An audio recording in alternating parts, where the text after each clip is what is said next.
Hello friends, ఎలా ఉన్నారు? నేను మీ స్వాతి. ఈ రోజు మనం చెప్పుకోబోయే స్టోరీ చాలా ఇంట్రెస్ట్ గా ఉంటుంది. చివరి వరకు చూడండి. ఫ్రెండ్స్, మన ఛానల్ కొత్తగా చూస్తున్న వారు సబ్స్క్రైబ్ చేసుకోండి. స్టోరీ నచ్చిన వాళ్ళు లైక్ చేయండి, కామెంట్ చేయండి. ఇక స్టోరీలోకి వెళ్దాం పదండి. ఫైనల్ ఇయర్ చదువుతున్న మా చెల్లెలు పెద్దగా కాలేజ్ కి వెళ్ళకపోవడంతో అమ్మ నాన్న దగ్గరికి వెళ్తాను, వాళ్ళతో ఉంటాను అని వాళ్ళ దగ్గరికి వెళ్ళింది. ఇంట్లో ఇప్పుడు నేను ఒక్కదాన్నే ఉన్నాను. చాలా బోరింగ్ గా ఉంది. ఎటైనా టూర్ కి వెళ్లి రావాలి అన్న ఫీలింగ్ వచ్చింది. సంవత్సరం చివరికి వచ్చింది. నవంబర్ డిసెంబర్ నెలలో గోవాకి వెళ్లి బాగా ఎంజాయ్ చేస్తే బాగుంటుంది అని ఆలోచన కలిగింది నాకు. దుబాయ్ లో ఉన్న మా ఆయనకి ఫోన్ చేసి, ఏవండి, నేను గోవా వెళ్లి వద్దామనుకుంటున్నాను. ఇంట్లో మా చెల్లి హారిక కూడా లేదు. తను మా అమ్మ నాన్న దగ్గరికి వెళ్లిపోయింది. అన్న, ఒకదానివే వెళ్తావా అని అడిగాడు. అవునండి, ఒకదాన్నే వెళ్తాను, నాకేమైనా భయమా అన్నాను. నువ్వు చాలా గడుసు దానివి, నువ్వు ఒక్కదానివే వెళ్లి రాగలవు అని నాకు నమ్మకం ఉంది.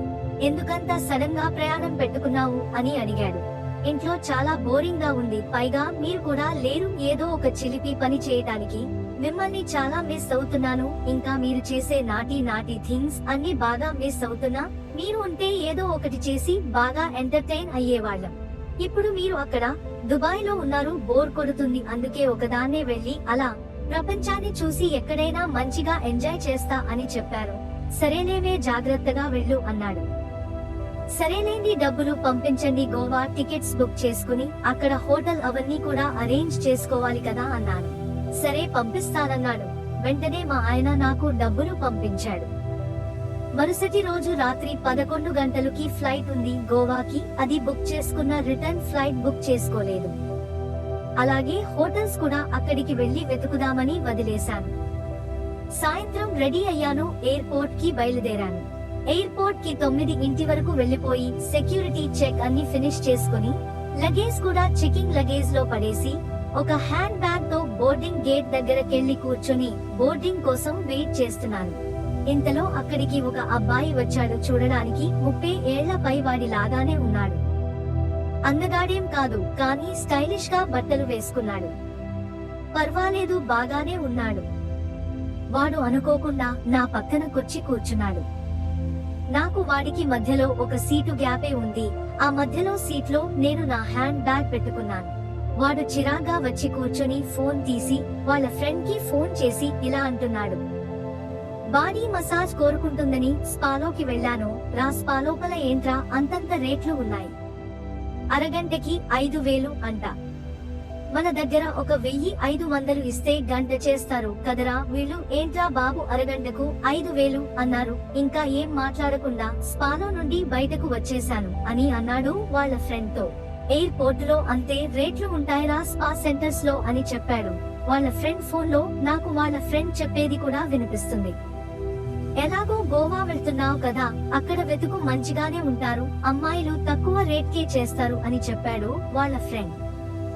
ఇవన్నీ బాగానే చెప్తావ్ రా, గోవా రమ్మంటే మాత్రం రావు అని వీడు ఇక్కడి నుండి విసుక్కుంటున్నాడు.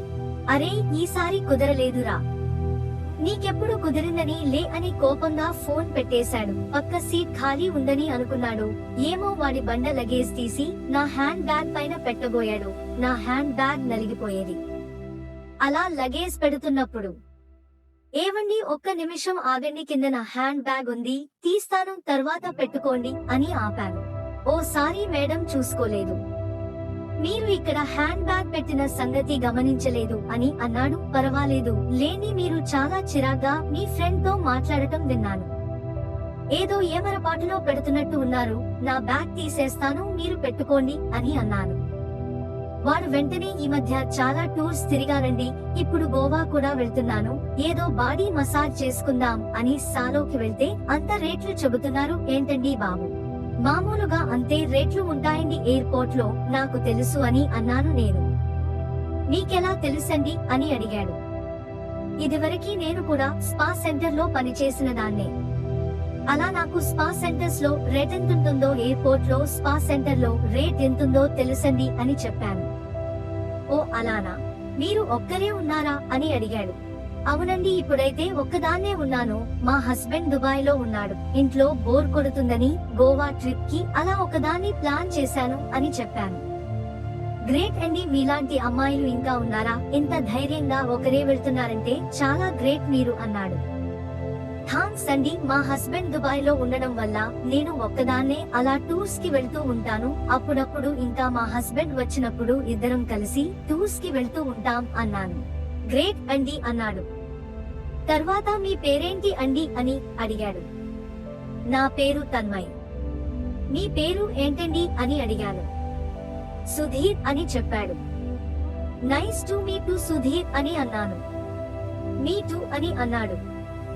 మీకు మ్యారేజ్ అయిందా అని అడిగాను. లేదండి, ఇంకా చేసుకోలేదు. ఆల్రెడీ 30 క్రాస్ అయిపోయి లాస్ట్ ఇయర్ ఇంకా 1-2 ఇయర్స్ లో చేసుకుంటా అన్నాడు. చేసుకోండి, ఆడతోడుంటే చాలా బాగుంటుంది. అన్ని విషయాలలో మీరు కూడా ఇలా ఒంటరిగా గోవా వెళ్లాల్సిన అవసరం లేదు. చట్టపట్టలేసుకుని ఇద్దరు హనీమూన్ కి గోవాకి వెళ్ళొచ్చు అన్నాను. ఆ చూద్దామండి, పైవాడు ఎలా రాసి పెడితే అలా జరుగుతది అని అన్నాడు. మీకు పిల్లలు లేరా అని అడిగాడు. మాకు పిల్లలు లేరు అండి, కొన్ని మెడికల్ రీజన్స్ వల్ల మా ఇద్దరికి పిల్లలు పుట్టలేదు. మెయిన్ గా నాకే ప్రాబ్లం ఉంది, నాకు పిల్లలు పుట్టరు అన్నాను. రియల్లీ సారీ అండి, అడిగినందుకు ఏమనుకోకండి అన్నాడు. పర్వాలేదండి, అలవాటైపోయింది. I am okay with it completely అని అన్నాను. అలా ఒకరి గురించి ఒకరం కంప్లీట్ గా కాకపోయినా బేసిక్ గా వివరాలు తెలుసుకున్నాము. ఆ అబ్బాయి ఒక సాఫ్ట్వేర్ ఇంజనీర్, హైదరాబాద్ లో జాబ్ చేస్తూ ఉంటాడంట. పేరెంట్స్ ఏమో ఇక్కడ ఉంటారంట. ఇక్కడికి వచ్చి ఇక్కడి నుండి డైరెక్ట్ గా గోవాకి వెళ్తున్నాడు. అలా కాసేపటి తర్వాత బోర్డింగ్ స్టార్ట్ అయింది. అబ్బాయి ముందు వెళ్లిపోయి ఫ్లైట్ ఎక్కేశాడు. నేను కూడా మెల్లగా బోర్డింగ్ ఫినిష్ చేసి ఫ్లైట్ ఎక్కాను. అబ్బాయి సీటు, నా సీటు వేరువేరు, ఎక్కడెక్కడో కూర్చున్నాం. ఇంకా గోవాకి ఫ్లైట్ ఎగిరి వెళ్లిపోయి గోవాలో ల్యాండ్ అయిపోయాం. వెళ్తున్నంత సేపు కూడా అబ్బాయి వెనక్కి తిరిగి అప్పుడప్పుడు నన్ను చూస్తూనే ఉన్నాడు. నేను కూడా చిన్నగా ముసి నవ్వులు నవ్వుతున్నాను. ఎక్కడో ఒక తొందరి ఆలోచన, ఏదో జరుగుతది ఈ అబ్బాయితో నాకు అని అనుకుంటున్నాను నా మనసులో. ఏం జరిగితే అలా జరుగుతది, ఏం జరిగినా తీసుకుందాం. అబ్బాయి బాగానే మంచిగానే హెల్దీగా ఉన్నాడు, పైగా పెళ్లి కూడా అవ్వలేదు అని అనుకున్నాను. గోవాలో ల్యాండ్ అయిన తర్వాత ఆ అబ్బాయి ముందు దిగాడు. ఎయిర్పోర్ట్ ఎగ్జిట్ దగ్గర వెయిట్ చేస్తున్నాడు. నేను వెనకాల నుండి వచ్చాను. ఎటు వెళ్తారు ఇప్పుడు, ఎక్కడ ఉంటారు అని అడిగాడు. అప్పుడే ఎందుకు చెప్పాలి అని అనుకోని హోటల్ బుక్ చేసుకున్నానని అబద్ధం చెప్పాను. ఈ ఏరియాలో కూడా చెప్పాను.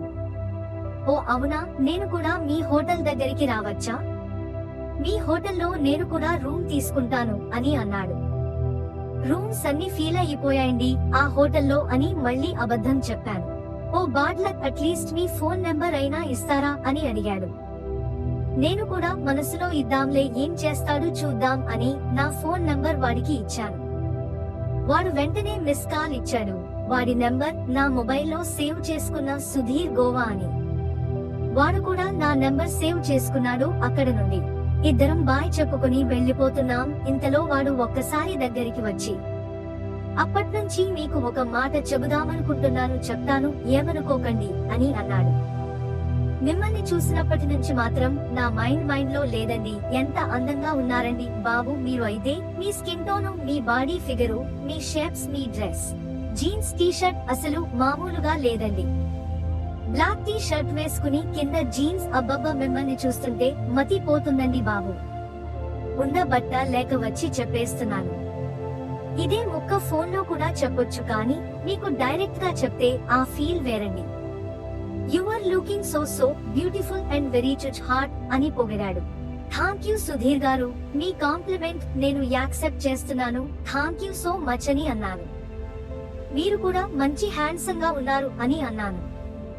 థాంక్స్ చెప్పుకుని అక్కడి నుండి ఇద్దరం మెల్లగా వెళ్లిపోయాం. అలా ఆ సుధీర్ కి అబద్ధం చెప్పి బయటకు వచ్చి నేను వేగాటర్ బీచ్ వైపుకి క్యాబ్ బుక్ చేసుకుని వచ్చాను. ఈ బీచ్ గురించి నాకు ఇన్స్టాగ్రామ్ రీల్స్ లో తెలిసింది, అందుకే డైరెక్ట్ గా అక్కడికి క్యాబ్ బుక్ చేసుకుని వెళ్ళాను.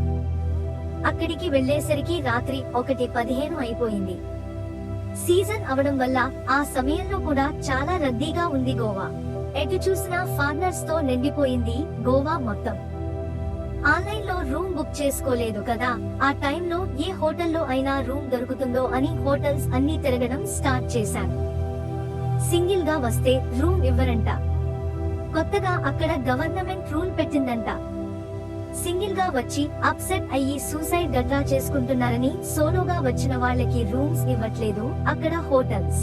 అలాగా ఆ ఏరియా మొత్తం తిరుగుతూ అక్కడక్కడే ఏమైనా రూమ్స్ దొరుకుతాయని వెతుకుతూ ఉన్నాను. ఒంటరిగా లగేజ్ పట్టుకుని తిరగటం చూసిన ఆకతాయిలు, ఎంతకొస్తావు, ఏం వెతుకుతున్నావు, నా రూమ్ ఉందిరా అని ఇలా రకరకాలుగా కామెంట్స్ చేస్తా ఆట పట్టిస్తున్నారు.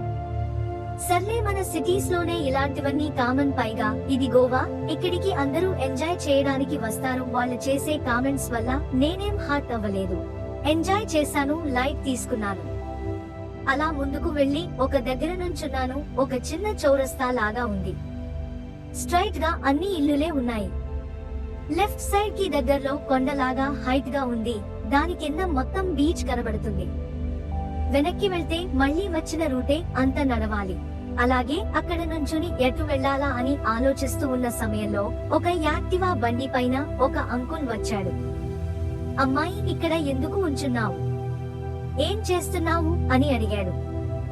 గోవాకి ఇప్పుడే వచ్చాను, ఇక్కడ దగ్గరలో రూమ్స్ ఏమైనా దొరుకుతాయని వెతుకుతుంటే సోలోగా ఉన్న వాళ్ళకి రూమ్స్ ఇవ్వమంటున్నారు ఈ హోటల్ వాళ్ళు అన్నాను. ఇక్కడ నుంచోకు, నేను అలా ముందుకు తీసుకెళ్లి హోటల్స్ దొరికే దగ్గర డ్రాప్ చేస్తా, నా బండి ఎక్కు అన్నాడు. అలా ఒక అంకుల్ గాడు వచ్చి బండి ఎక్కు, వేరే దగ్గర డ్రాప్ చేస్తానంటే నేనెందుకు ఎక్కుతాను. వాడు చూడడానికి డీసెంట్ గానే ఉన్నాడు. టీ షర్టు షార్ట్ వేసుకుని కింద స్లిప్పర్స్ వేసుకుని, గడ్డం లేదు, చాలా వయసు ఉంటుంది, ఒక 50కి పైనే ఉంటాడు. చిన్న మీసం మూతి పైన, దాని మధ్యలో అక్కడ తెల్ల వెంట్రుకలు ఉన్నాయి. జుట్టు కూడా ఎక్కువ లేదు, ఆ లేని జుట్టులోనే చుట్టూ మొత్తం ట్రిమ్ చేసుకున్నాడు. మళ్ళీ అలా వాడు నన్ను బండి ఎక్కమంటే నేనెందుకు ఎక్కుతాను. ఏం భయపడకు, నేను ఇక్కడ ఎక్స్ మిలిటరీ, నాది లోకల్ అని వాడి ఐడెంటిటీ కార్డు చూపించాడు నాకు. దీని ఫోటో తీసుకుని మీ ఇంట్లో వాళ్ళకి మెసేజ్ పెట్టి నాతో వెళ్తున్నా అని ఒక మెసేజ్ కూడా పెట్టు. ఇక్కడ నుంచో వద్దు, ఇక్కడికి ఎవరైనా వచ్చి నిన్ను కిడ్నాప్ చేస్తే నీకు దిక్కు ఉండదు. అక్కడక్కడ వరుసగా స్పీడ్ బ్రేకర్స్ ఉన్నాయి, అవి వచ్చినప్పుడు దడేలు మని నేను వాడి మీద పడుతున్నాను. అలా ఆ రూట్ లో అలా వరుసగా ఉండే స్పీడ్ బ్రేకర్స్ ఒక 4-5 లొకేషన్స్ లో ఉన్నాయి. ఈసారి కొంచెం జనాలు ఉన్న ఏరియాలోకి తీసుకెళ్లి నన్ను డ్రాప్ చేశాడు. ఇక్కడ దిగి ఏదైనా హోటల్ వెతుకు అన్నాడు. ఇక్కడ చాలా సేపు ట్రై చేశాను, ఇక్కడ నేను ఆల్రెడీ ముందు కూడా వచ్చాను అని వాడికి చెప్పాను. ఆగు, నేను ట్రై చేస్తానని వాడు కూడా అక్కడ ఉన్న హోటల్స్ లోకి వెళ్లి ట్రై చేశాడు. వాడు ఎక్స్ మిలిటరీ అయినా సరే వాడి మాట ఎవ్వరు వినలేదు. అలా 2-3 హోటల్స్ వాడు కూడా తిరిగి విసిగెత్తిపోయాడు. అలా విసిగెత్తిపోయిన వాడు నా దగ్గరికి వచ్చి రూమ్ ఇవ్వట్లేదు, అసలు రూమ్ బుక్ చేసుకోకుండా ఎందుకు వచ్చావు ఇక్కడికి అని అడిగాడు నన్ను. ఆన్లైన్ లో రేట్స్ ఎక్కువ చూపించాయి, డైరెక్ట్ గా వచ్చి ట్రై చేస్తే తక్కువకి దొరుకుతాయేమో అని అనుకున్నాను అని చెప్పాను. తక్కువకి దొరికేవే కాకపోతే నువ్వు ఒక్కదానివే రావడం వల్ల సోలోగా ఉన్న వాళ్ళకి రూమ్స్ ఇవ్వరంట అన్నాడు. మరి ఏం చేయాలో, ఎక్కడికి వెళ్లాలో నాకేం తెలీదు అన్నాను వాడితో. సరే, మా ఇంటి వెనకాల ఒక గుడారం ఉంది, ఆ గుడారంలో పడుకో, ఈ రాత్రికి రేపు పొద్దున్నే ఎక్కడైనా మంచి హోటల్ వెతుక్కొని వెళ్ళిపో అని అన్నాడు. నాకు కూడా వేరే ఆప్షన్ లేదు. వీడు ఎవడో తెలియకపోయినా ఐడెంటిటీ కార్డు చూపించి వాడి పరిచయం చేసుకున్నాడు, పైగా ఎక్స్ మిలిటరీ మెన్ అన్నాడు. సో వీడి కంటే సేఫ్టీగా సెక్యూరిటీతో నేనిక్కడ ఉండలేను ఈ రాత్రికి అనుకోని వాడు చెప్పినట్టే మాట విని సరే మీ ఇంటి వెనకాల ఉంటానని ఒప్పుకున్నాను. తర్వాత భాగంలో మా ఇద్దరి మధ్యలో కామకేళి ఎలా జరిగింది, అసలు కలవడానికి కారణాలేంటి, మేమిద్దరం ఎలా ఒకటయి ఎంత విపరీతంగా ఎంజాయ్ చేశాం గోవాలో అన్నది మీకు తర్వాత భాగంలో తెలియజేస్తాను. పార్ట్ 2 కోసం పార్ట్ 2 అని కామెంట్ చేయండి.